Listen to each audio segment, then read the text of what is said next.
Hi friends and family, welcome back to Netcode-Hub channel. I'm Frederick and I'm happy to have you here today. In this video, we are going to talk about how to implement DB change tracking in .NET Web API. What actually is DB change tracking? DB stands for database, so database change tracking. In .NET Web API, it refers to the mechanism that monitors and records changes such as create, update, and now delete operations to the database. So let's say you want to perform CRUD operations, and within that you want to keep track of the old value and now the new value, the action method called. In this state, you can use this DB change tracking to implement that, and that is what we are going to have a look in this video. Alright, so make sure you launch a Visual Studio 2022 or higher, and we're going to create a project that's going to be .NET Web API. We're going to implement our minimal API, or if you want to also use the normal controller, you can also go ahead and use that. Okay, so that is it. Let's click on create new project, and I'm going to choose Web API, and it's going to be demo. So DB change, I think DB change tracker.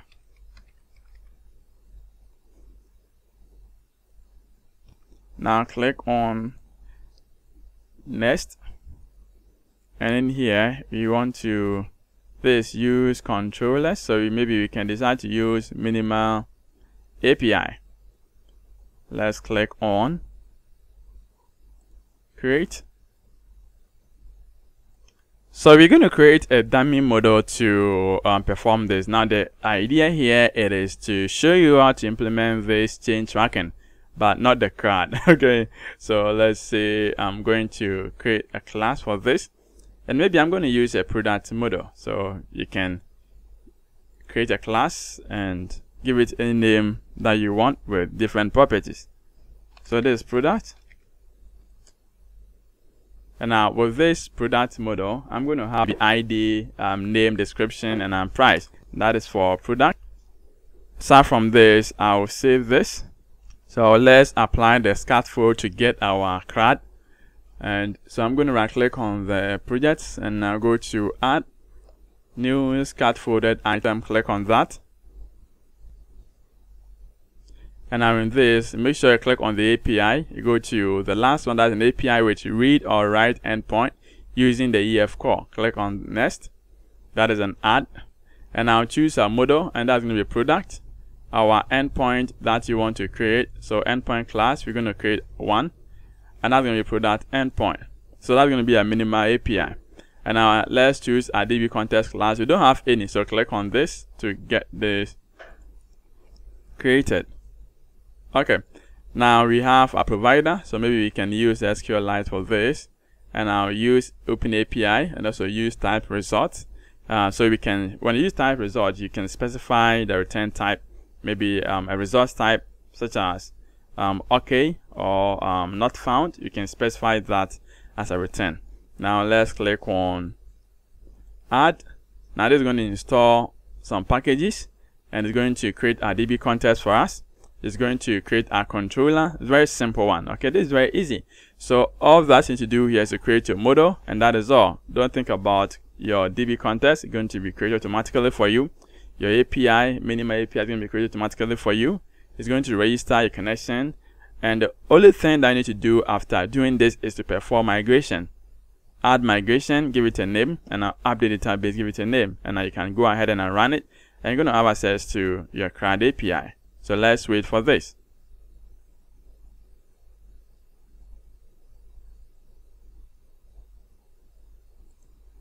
Oh, that's right. So you can see that we have our endpoint as a minimal API created in here as a map product endpoint. And then that is an route API, and the controller name here, such as the product. We have this a get, which returns a list of the product. And we have get with an ID. And you can see, since we are using this type result, we can specifically specified our results type. So you can see here returning OK and also not found. So we can return OK with the product, or we can return not found. So you can see that here we are checking if product is not null, we're going to return the model. But in case it is null, you're going to return what? Not found. So we can actually use this type of results in our minimal API. When you go to this, that's a put, which is an update.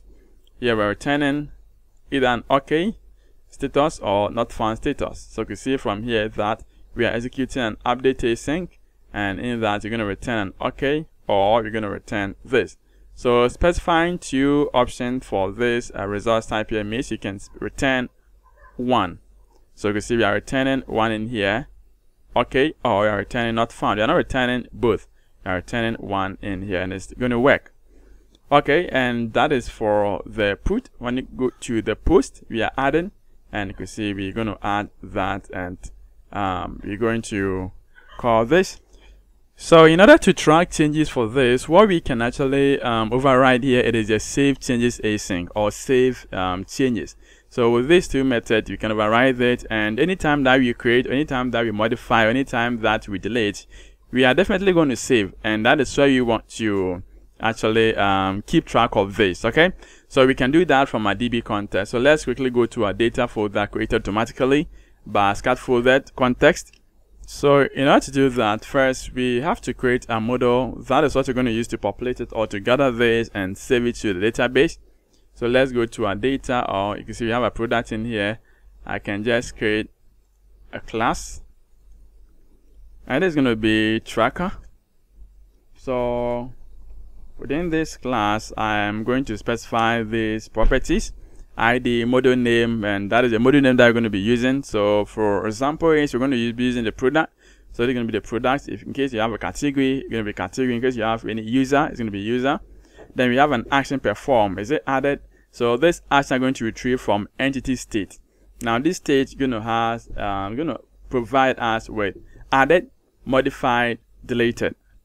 So added is create, modified is an update, and now deleted is what? Delete. So this three CRUD, it's not a CRUD, right? Because CRUD you have read.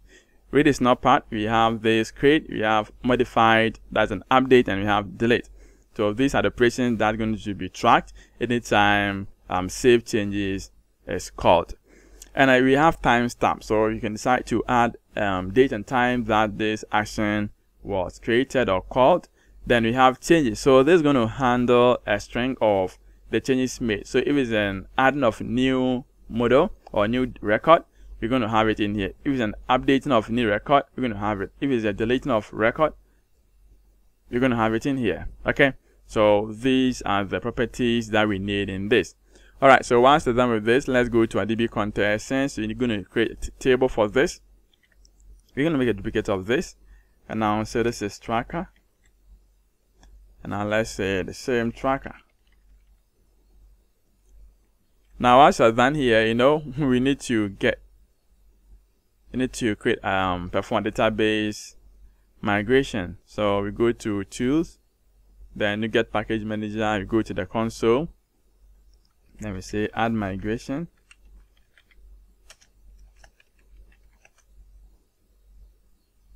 So since we are using our DB, that's the SQLite, when you go to our program, it has been registered automatically by a CRUD folder feature. So from our program.cs, you're going to see the registration in here. So you need not to configure any registration anymore because it is done automatically. Okay, so succeeded, and now we're going to update database. And you see that is done. We have SQLite database file added to our project. Good. So let's go to our DB context class, and in here we're going to override this method that is save changes. So since we are using an async, we want to override this.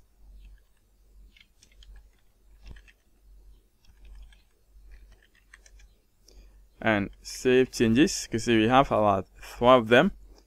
The one that we need here is a save changes async, which takes in this cancellation token, and that is where we're going to perform our operation in here. So in here we're going to create a private method, And now what this method is going to do here is going to get the entities. So how is it going to do it? Let's have a look. We have a default change tracker that gets a track of all the entries. Now we're going to check if it is added, if it is deleted, or if it is what. So this is modified. So you want the 3, we can ignore this and change. So if you check here, you can see we are getting it because you want to keep track of when a product is being created, is being deleted, or is being modified as an update. So we're going to check and we're going to retrieve everything from here. So retrieving states, which is added, in case you click on add. If it is deleted, in case a deleted or delete endpoint is called, and in case it is what? That is modified. That is when put, okay, is also called. Alright, now in that, this is going to be in a list form. So we're going to loop through it, and now we're going to create instance of the model that you created. That is the tracker model. And in that, you can see we have model name, we have the action performed, the timestamp, and now the changes that's going to be made in here. Now to get a model name, you can get entity.entity.getType. We can get the name from this. And also this is the state we need to convert to a string, and this is the time that we are getting it. And now here the changes, we need to create an extension method to handle that. So in that, I have a simple method here to get us the changes. And now this is going to return string because we're going to be using a string builder. So here we're going to add it. We're going to get the original values from here. And now in that, we get the current values. So if it is an update, you want to retrieve the old values before and now the current values. So retrieve them, and for add, we want to get states. This is the format that you want to get if it is an add. But if it is delete or if it is an update, you want to do from, that's the original value to the current value. So maybe a name change from the previous one to the current one. That is when it is delete or it is modified. That is a put or update. But if it is an add, we don't want to get from because there's no from in there, right? All you need to do here is you want to display, if it's a name, the original value, and that is the value that is coming in. If it is the ID, get it. If it is action, and also display that. After that, since the string, we need to return this string builder, convert to a string, because the state here that we're going to return here, return type is what? String. And now we're going to attach it in here. We're passing the entity in there, and that is all. So once you're done with this, you can see that this get method here is being called within this get entities. So what we're going to do here is, with this, we can pass it on here. Very simple. Now the reason why I extracted this method outside here is, you can see here we are using save changes async. What if in case you are using save changes? So let's say you only have this save changes. Then there's no need to copy this again. All you're going to do here is to copy this method and I'll paste it on here. So that's the reason why I extracted this class separately in a different class and calling it in here. Okay. So if you're using this version, you can just call this straight ahead. If you're using this version, you can do that. If you're using any other version too, you can just call it, and now this is going to be done for you. All right. So I think we are done. We're going to run this application, and now when we add, when we delete, when we create, we have to, when we update, when we add, and when we delete, yes, we're going to be having this data or these changes being tracked in our database. So let's run this and check it out. But I think before we run this, we go to our endpoint, and now let's add an endpoint so we can retrieve the data from our tracker table. Okay. So where we have these two lists, I'm going to add another one in here, and that's going to be group.mapget.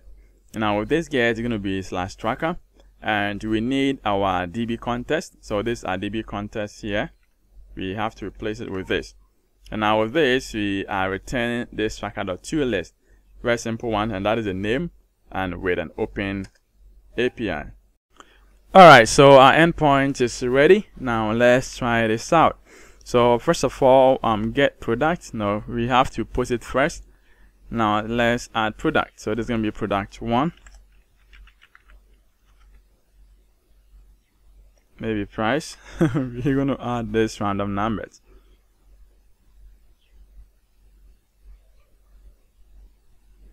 Okay, so it has been added. Let's add another one, 2, 3,